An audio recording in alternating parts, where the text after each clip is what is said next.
Family Guy has been called every name under the sun. Overrated, underrated, funny, controversial, but you know what it hasn't been called? Scary. Granted, let us not mistake scary for disturbing. Definitely disturbing. Can you pass the syrup? Oh, you want the syrup, old man?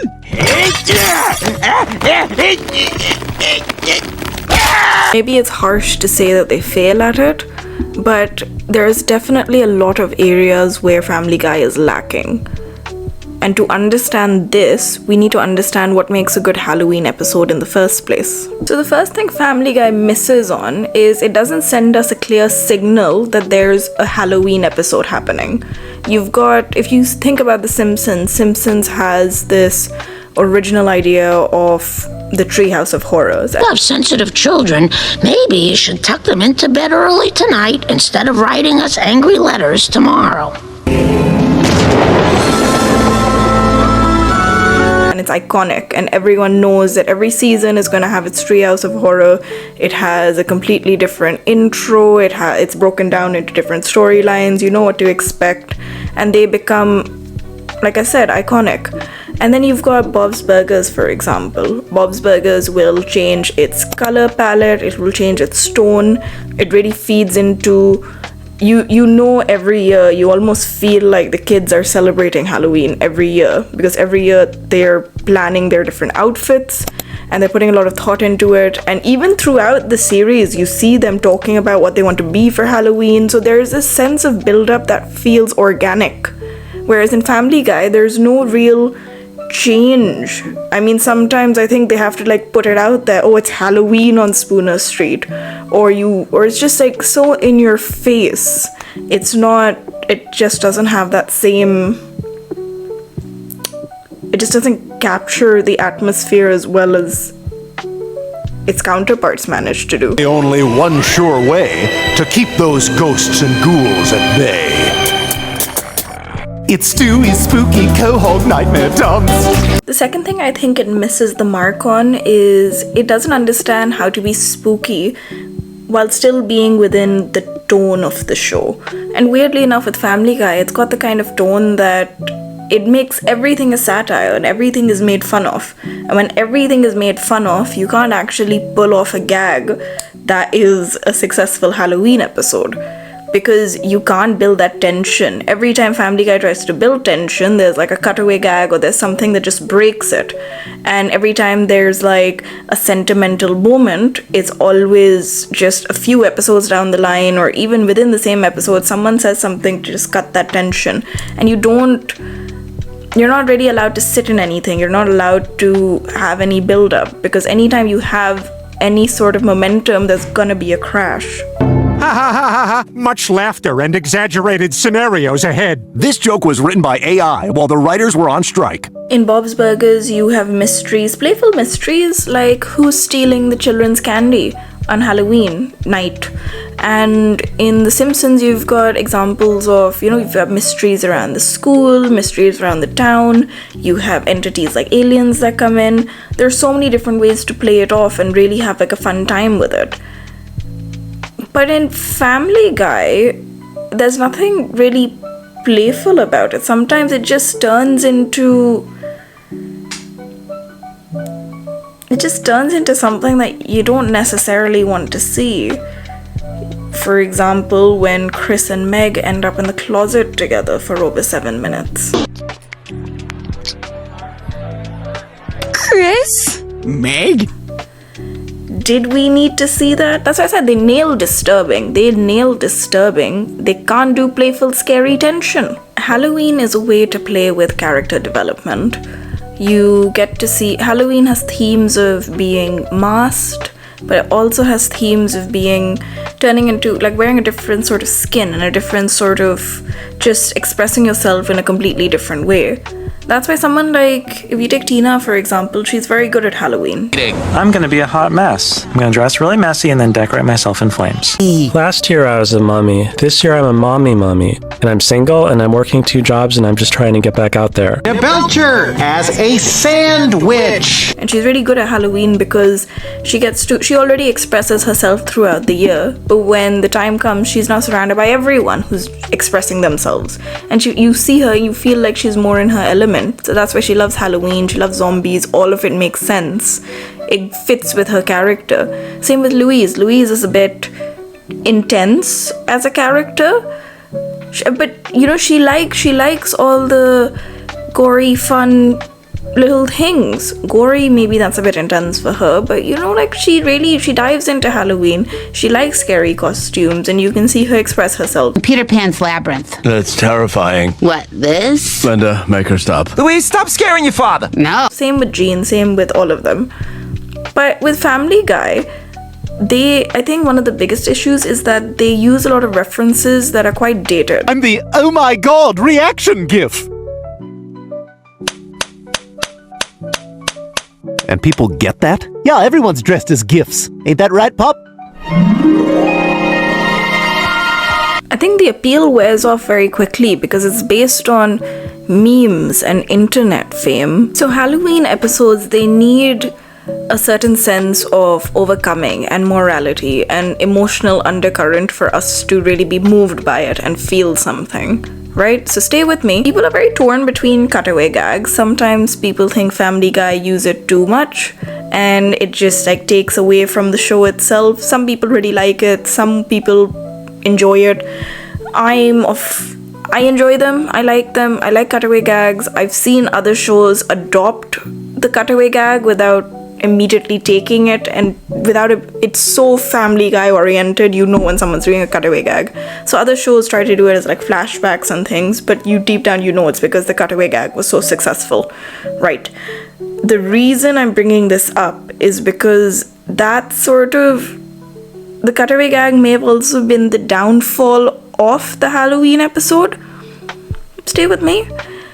I'm thinking when there's like a cutaway gag that says, oh, like the time I was a vampire, or remember the time me and Frankenstein went to, like, brought this person back to life. Like, I'd rather work for Dr. Frankenstein.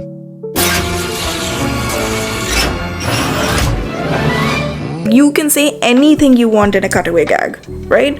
And you're gonna see the character acted out. And you're gonna see this happen throughout the series. It doesn't matter if it's a Halloween special. So if I see a random cutaway gag of them doing certain things, and then the Halloween episode comes around and he is a vampire or he does bring someone back to life, the appeal's now gone because I've seen you do it. I'm just seeing this as an average episode rather than seeing it as a Halloween episode. Maybe that's where you lose your audience a little bit. In Simpsons Treehouse of Horrors, I know the characters will die off. And that's fine because I know I'm watching a Halloween episode, so it's fine to see them get killed, you know, because I know they're gonna be back. In Family Guy, characters will get killed and come back. I thought you were going to do some kind of Godfather murder on me. Oh, Brian, I don't watch mafia movies, but I did see Fargo. Huh? You know, there's nothing, it happens throughout the year. So if it happens in a Halloween episode, it doesn't really, like, shock me. And then if you go down that whole rabbit hole of when they killed Brian and then brought Brian back and then obviously made fun of it. So it's the first time where your audience really did feel something. And there was like this collective, like at the time, there was this collective shift where some people got tattoos saying "Rip Brian." I hope I can find one of them online. But you know, like there was this collective shift where people did get moved by the show. And then you'll see, like I said, just a few episodes down the line, they say like, oh, I think there was this one episode where they had this behind the scenes commentary of Family Guy, and they said they made fun of it by being meta about it, saying, oh, that time we had to kill off Brian so he could go off and do his rendition of this bad movie or this and that or whatnot. This time it's permanent. Not like when we killed off Brian for a few episodes so he could shoot that crappy movie. What was it? It was a remake of Old Yeller where the dog gets the drop on him and kills him first. So it's like you lose that faith and trust in your audience, and your audience is just like, okay, it doesn't, if I see these characters die, it shouldn't impact me. If I see anything, it shouldn't impact me, because Family Guy does not have that trust to let me, actually, I feel cringe if I feel something, because I feel like, oh, I'm getting too invested in a Family Guy episode. So in a way, Family Guy messed up its own structure. You can't heighten the stakes in a Family Guy episode. You can't feel something if a character gets like killed off, because you know they're gonna come back. You can't feel anything really, and then sometimes it just becomes like a ploy to show you the most disturbing thing. Sometimes they show you disturbing things that aren't even a part of Halloween episodes. So how are you gonna feel something when it is in a Halloween episode? Round and round, round and round, the wheels on the bus go round and round. And then sometimes, you know, they, like with Simpsons, you've got this structure where they have story 1, 2, and 3. You know you're gonna get 3 stories. You know what to expect. There's a certain, like, you know, you can do parodies, you can do whatever. They do it really well.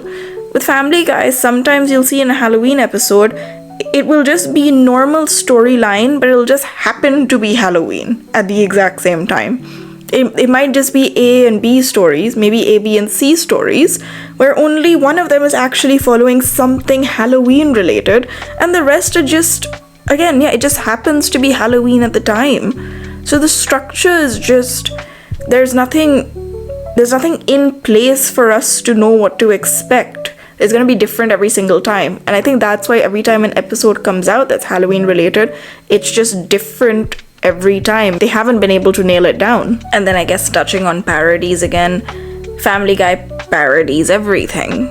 There are so many parodies in Family Guy. There's so many references that they make. A lot of, and they make good episodes from it. There's nothing wrong with the episodes inherently. It fits with the tone of the show. They have their funny moments. They have everything. But it's not going to be the same when the Simpsons make a parody of it. It's just not going to hit the same, because Family Guy is just, if you're constantly making fun of a subject, you can't pull it off to your audience, because you've put us in on the joke. If everything is so meta, it's not going to hit correctly. So I think the way that Family Guy should make a new Halloween episode, quite honestly, is 100% first, make it Lois-centered. Lois-centered episodes are too good. I've said this again. I've said this like the second time I've had a rant about this. Lois-centered episodes are the best. And Lois actually has enough crazy psycho in her to be able to pull it off. But not the way that they've been doing it. They've been doing it with like these parodies where she parodies like a crazy woman in like a different like movies and things like that. Not Lois playing a character. Lois just being herself. She can stand on her own 2 feet. So a good Halloween episode would probably be Lois-centered. Very, very specific on that one. I think what could also be good is ensure that there are no cutaway gags in this episode. Lois-centered, no cutaway gags. And the storyline needs to be something that is actually involves the whole family, involves people having like costumes and themes that play on everyone's insecurity a little bit, that there needs to be some room for growth. The family needs to be going through some sort of crisis together.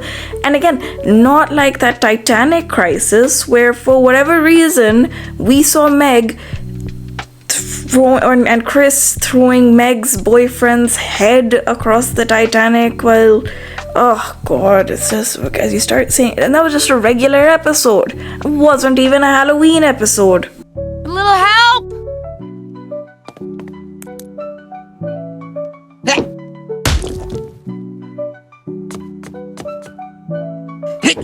So I paused to give it some thought, and I'm thinking I might be on the right line.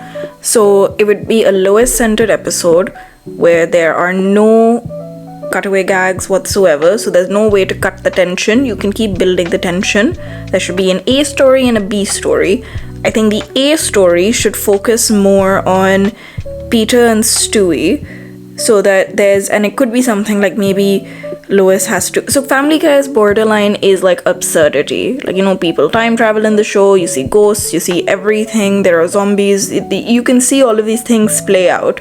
So when we see it in a show, it doesn't really shock us, right? So maybe we stick to some supernatural element. So maybe there can be an episode where Lois can probably save Peter and Stewie from some kind of, she has to like go through some supernatural hurdles, and then she's just herself. And you know, when she sets her mind to something, she goes absolutely bonkers. So she will just like I can just picture her going through this realm of like this adventure, just like, I'm gonna save my baby and my husband. And maybe there can be a B story with Brian, Meg, and Chris, and maybe we can have that to have some pocket of sincerity. Maybe they get stuck in a realm, maybe they split off in some paranormal realm, and Brian, Chris, and Meg end up in costumes that are exactly like their personalities, or exactly like who they want to be, or something. Like, you know, like really playing into that Halloween costume insecurity type thing. And maybe between the three of them, and with no cutaway gags, we can by the end get some sincerity between the three of them that doesn't necessarily have to be them all piling in on Meg and just yelling at her all the time and giving her so much like nonsense. It could just be a way for us to see these characters, learn a bit more about these characters, give the characters a bit more depth, let them play out on screen, let them all interact with each other, and then in the end the family could potentially have a sincere moment. And that could be a nice Halloween episode. But because I've torn them to shreds, I will make an episode in 2 months' time on what they do right for Christmas, because I do think they make very good Christmas episodes for whatever reason they do. I also don't hate the Family Guy Halloween episodes. I do like the Family Guy Halloween episodes, but they're not Halloween episodes. I just like Family Guy. So therefore, I just like the episodes, but they're not Halloween episodes. I think we all know what clip I'm going to end this video with. So enjoy. Just use your brain. I mean, what else is it doing? Oh my god! Oh, we did so much! I think it's busy.